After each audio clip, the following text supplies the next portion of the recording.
We are joined right now by former Education and Environment Minister and now CAQ leadership hopeful, Bernard Drainville. Mr. Drainville, thanks for coming on. We appreciate your time. Pleasure, Aaron. Let me ask, because there's a lot I want to get in here if I can, beginning with what did it take for you to finally decide you wanted to run? I had the sense at the outset that there was some hesitancy. What changed? Why are you running? Well, it's a mixture. It's a mixture of reasons. I've been around for a while. I think I have quite a few years of experience under the belt. Obviously, there's some commitments that were not fulfilled. I think there's still more than ever a necessity for a political party like CAQ, which is doesn't want to have a referendum like a PQ, but doesn't want also to be a multiculturalist party. Wants to uphold Quebec's identity with a center-right kind of philosophy, small c conservative. So I think there's a raison d'être. There's a relevance to this party, and I want to contribute to keep it as a political and parliamentary force. I hear you say irrelevance to the party, but I think back to last week, you kind of framed your leadership bid as a break from the policies of the Legault era and the party establishment, right? And you were saying we could have done this better, we should have done this, I didn't agree with that. Don't you think that makes it difficult for people to say, well, if you disagreed with that, why didn't you say it while you were still a sitting member? Why now? Well, people should not assume that I didn't speak out loud. But obviously, you are within the government, you're within you're within the cabinet, and you speak your mind, and you argue about certain things, and in the end, you're part of a government, and you need to be you're subjected to government solidarity, ministerial solidarity. Now, the leadership race, opens up a space within which I can express some of the things that I may have expressed in the past within the secret of cabinet, and now I have the liberty to put these ideas forward. Do you feel to some degree, though, that you go against your premier, despite the fact, of course, he's resigned? I mean, did you discuss any of these things with him, even privately then?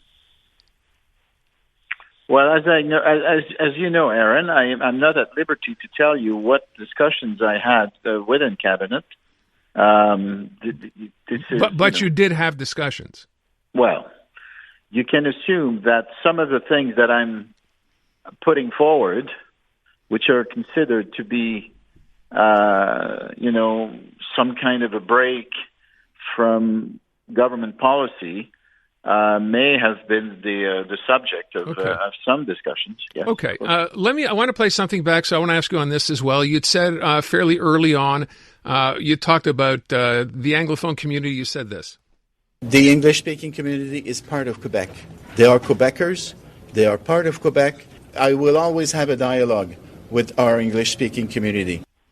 You want to have a dialogue with that community. What do you expect to get from that dialogue? Is that you listening, or what do you want to hear? Well, I want to hear what you think. I want to hear I want the community to voice its needs, its concerns,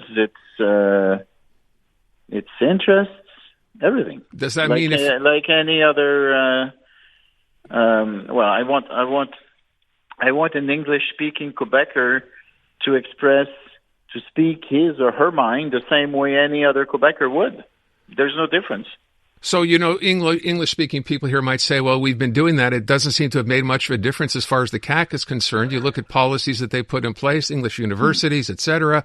What's the point of speaking your mind if nothing's going to change? How would you be any different as leader of this party? Well, I mean, you got to be specific. But I know that there's been decisions, who have displeased the English-speaking community, and these are decisions. Some of these decisions, as you know, were aimed at strengthening the future of the French language, or or strengthening some values which I consider fundamental values for the Quebec nation or Quebec society. I'm not taking for granted that these positions, had the support of the English-speaking community or the support of a majority of English-speaking Quebecers. I understand that on some of these issues, there's a clear majority of English-speaking Quebecers who do not agree. But, we should be able to talk about it and be able to have a dialogue on it, even though at the end we agree to disagree. Well, you asked for a specific, and I brought up universities. Would you then go back, the situation with raising out-of-town tuition for foreign students coming to McGill and Bishops and Concordia? I'm not sure what that does to promote or protect the French language. It seems like a direct assault on English universities. What would you do in that case? Would you roll that back? No, not that is not my position at this point. I mean, you would have to, or people who hold that position would have to put a case to me, which would convince me that we didn't take the right position. The idea, from what I understood anyway, when the position was taken, was to slow down the growing influence of the English-speaking, the English-speaking influence within Montreal, particularly. As you know, it's been widely demonstrated that the French language is declining on the island of Montreal, and I think we have to take forceful measures to stop that, and this was the intention. Beyond these measures, you just used the word forceful measures. Do you have other measures planned? Is this something that you would continue doing? That's not. I do not have any specific intentions with regards to this kind of these kind of policies for the future. I mean, I cannot rule it out. The race has started 2 weeks ago approximately, so I haven't really put any thought into this. I think what's been decided, I'm in favor of that. I was part of a government which decided to go ahead with it. I think it's a good idea to wait and assess whether these measures, these decisions, will give the expected results that were supposed to be derived from these measures.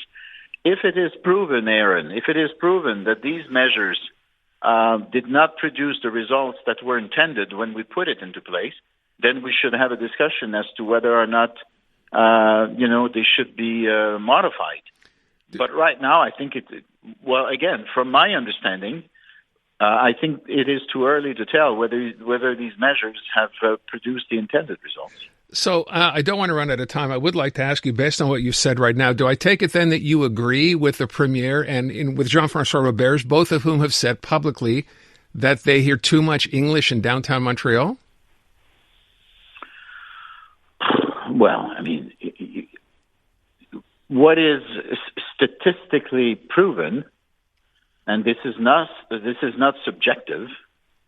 These are objective indicators, which show that the French language is declining on the island of Montreal, if not in the overall Montreal region, Montreal area.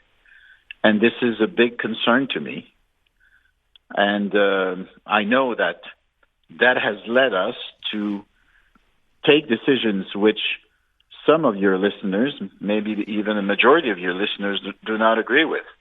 But, this is a perpetual debate that we've been having in Quebec ever since I was born. We're trying to protect the language, which makes us distinct, which makes us different. And in some cases, when we take these measures, like Bill 101, for example, it is perceived by our fellow Quebecers, English-speaking fellow Quebecers, as an attack on their rights. And I understand their perspective, and it is a difficult balance to find, but in my view, this was never a case of attacking anyone's rights. When we're talking about Bill 101 or other bills that have been aimed at protecting and strengthening the French language, it was never a case for me of attacking the English-speaking rights. It's always been a case of trying to find ways to make sure that the French language continues to thrive in North America, because we're the only place where it's still being spoken by a majority of people. Look, I can understand theoretically, and I think we all can, even as Anglophones. I'm almost inclined to ask you if you don't believe that Anglophones, Quebec Anglophones, are also interested in promoting and protecting the French language? Yes, they are. Of course they are. And this is why I'm always, and I'm not blaming you. I want this to be clear. I understand that you may perceive these bills or these measures to be an attack on your rights. I understand that. But what I'm telling you is that this isn't the case. We are doing it so that we can ensure that our grandchildren and the grandchildren of our grandchildren still speak French in Quebec generations from now. And I know a lot of English-speaking Quebecers are proud to speak French and to be part of a nation or a community or a society that speaks French. I know you share in that pride. But sometimes it is difficult, and again, I'm not blaming whoever is thinking that way, but I know that in some cases you think this is going too far, and you feel that this is an attack on your rights. And this is not the case. Well, this is certainly not being construed or intended to be that way. I know sometimes you feel this is the way it is, but this isn't the case. We are trying to find ways to make sure that this distinct society of ours continues for the future, for the longest future possible. Would it matter to you? And this is why, Aaron. Yeah. This is why we need to keep on talking, because I need to be able to tell you, even though you disagree. I need to keep on telling you that you're part of Quebec, and you are a very significant and important part of Quebec. And you will say, well, you have a funny way of showing it to us, and I can understand again. I can understand. But I want to be able to repeat to you that you are an important part of Quebec. The English-speaking community is an important part of Quebec. We need to keep on talking, even though we disagree sometimes on some of these issues. Because, by the way, we agree on a lot of other things. I'm Dylan Playfair. And I'm Tyler Smith. We're putting loneliness in the penalty box by talking to some of our favorite athletes about the importance of friendship. This is Bromance. Bromance is brought to you by Charm Diamond Centers, proudly Canadian-owned and operated. Charm has been part of your love stories and bromances for over 50 years. And you can find Bromance on the iHeartRadio network or wherever you get your podcasts.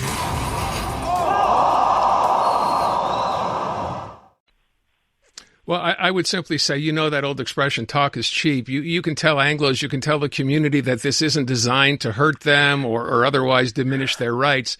Yeah. But when you look at English universities, I'll bring that up again as a case, and I could bring up Dawson as well. What was supposed to happen there that the party decided not to go forward with for their expansion? These are English institutions. So to say that you're concerned, but then your actions do exactly the opposite, you can understand why the Anglo community is somewhat, not at ease with this. Yes. Okay. I understand. Look, I understand. I don't have a lot of time left. I want to just, go over a couple of things really quickly. With respect to your leadership, let me get back to that. You saw the polls. You're 37% or 37% behind, I guess, Christine Frechette, 59-22. They say with her as leader of the CAQ, were she to win, the CAQ would have a pretty good run at the PQ. But with you as leader, the party would fall below even the Liberals. Now, I know you're going to tell me you don't pay attention to polls. I understand that. But there's also one person suggesting the numbers are so bad, a columnist at LCN, that perhaps you'd consider, okay, I don't have a chance to win. I might as well get out now. Is that accurate or not? No. I do not. I won't drop out. You will not drop out? No, I won't drop out. Okay. And there's a reason for that. Please. There's numerous. Well, first, let's have the debate.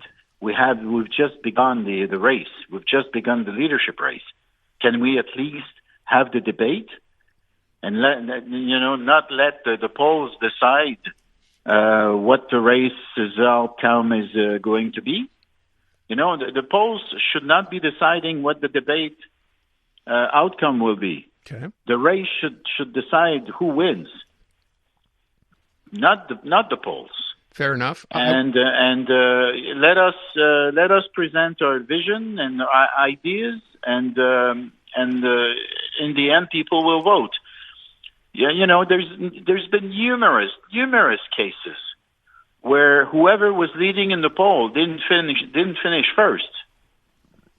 So, okay, point taken. I've shown in the past that I can sustain a little bit of resistance and a little bit of adversity. So just watch me.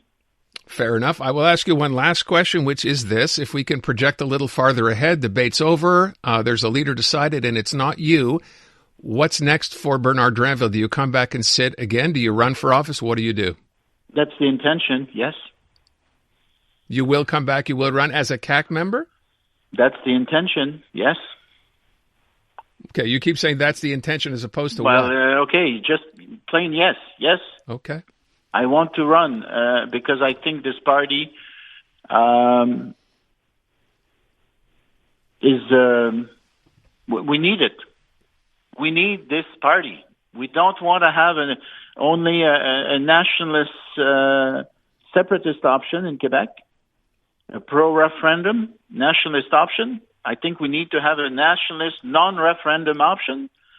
And I think the Liberals have been pathetic at pursuing issues that provide cultural, language, secular identity within Quebec. So I think la CAQ is needed more than ever as a kind of middle of the road, moderate, non-referendum, center-right kind of option. Mm-hmm. Some might look. I want to participate in gaining the next election if possible, and if we do not win the next election, then making sure that it remains a lively and significant political force within the political landscape of Quebec. Just as a last point, and thank you for the time, some might suggest, as you just did, that, the history of the CAQ in government for the past 7, almost 8 years has been one of failure of one thing after another after another. That's not true.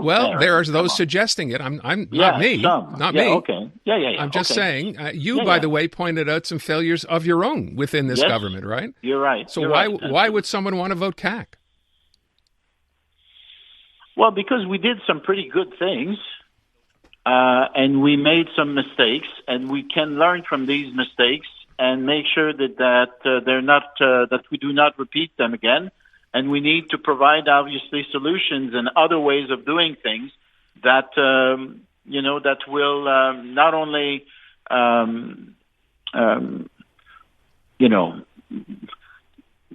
other ways, solutions, new ideas that will make sure that we do not repeat the mistakes of the past, and that can bring us forward as Quebecers to keep on building this great society of ours from an economic, cultural, environmental, social, whatever point of view. Okay. Quebec is a great place to live.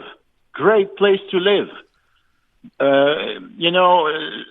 Less inequality, great environment, less greenhouse gases per capita in the whole of North America. All right. Environmental leaders, great balanced economy. This is a great place to live, and we got to keep on building it. Mr. Drainville, I appreciate your time. I forgot to ask if you're going to do away with Bill 21, but we can save that for another day. I wish you the best. I thank you for your time and hope we can chat again. Bill 21 on secularism? Yeah. Come on, man. You see, this is exactly the kind of issue where I think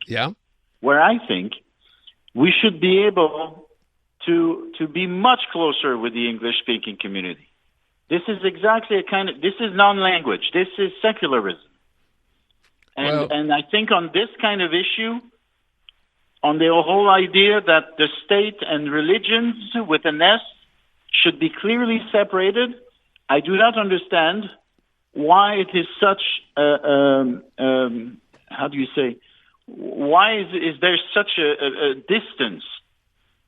Well, maybe that's where between some of your leaders, for example, in the school boards, and the majority of Quebecers. I think there's a way of narrowing that gap, but that will be for another show, Aaron. It will, and that's where maybe the dialogue comes into place. So we shall leave it at that. Monsieur Drainville, again, I thank you. I appreciate your time. All the best. Thank you for the invitation, Aaron, and say hi to everyone. I will. Care. Thank you. Bernard Drainville, running for leadership of the CAQ. I'm Dylan Playfair. And I'm Tyler Smith. We're putting loneliness in the penalty box by talking to some of our favorite athletes about the importance of friendship. This is Bromance. Bromance is brought to you by Charm Diamond Centers, proudly Canadian-owned and operated. Charm has been part of your love stories and bromances for over 50 years. And you can find Bromance on the iHeartRadio network or wherever you get your podcasts.